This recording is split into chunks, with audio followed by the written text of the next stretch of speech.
Nous sommes là pour être reçus par le préfet. Nous portons nos cartes pétitions. Ces cartes concernent la lutte contre la grande pauvreté pour une vie digne, qui ont été signées par 3300 personnes. Dans ces caisses, 3300 cartes pétitions de Vénitiens contre la pauvreté pour une vie digne.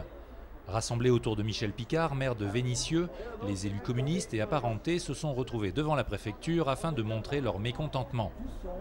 C'est pour dire à l'État stop, c'est pour dire à l'État ça suffit, c'est pour lui dire que c'est inacceptable qu'il laisse des milliers de familles au bord de la route.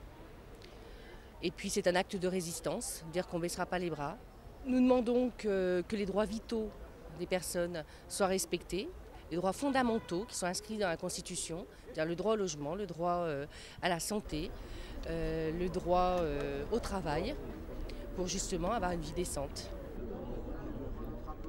Une délégation a remis au préfet les 3300 pétitions. C'est très important que le maire soit reçu officiellement à la préfecture. C'est aussi une façon de faire en sorte que le maire, la bataille de Vénissieux, soit reconnue. À la sortie de la délégation, Michel Picard a pris la parole. C'est la poursuite d'un combat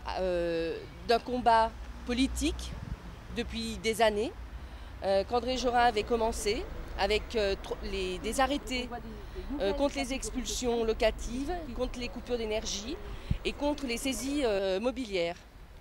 Et donc nous avons continué cette année, nous avons déposé donc le 15 mars nos 3 arrêtés.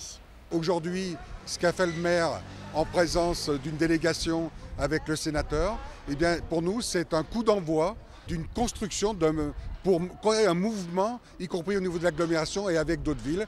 Et je pense que c'est très très important de faire en sorte que nous soyons à l'écoute de centaines et de centaines de milliers de familles aujourd'hui qui sont en situation de survie. Et donc c'est non-assistance à personnes en danger. Et je pense que c'est un mouvement qui va se construire.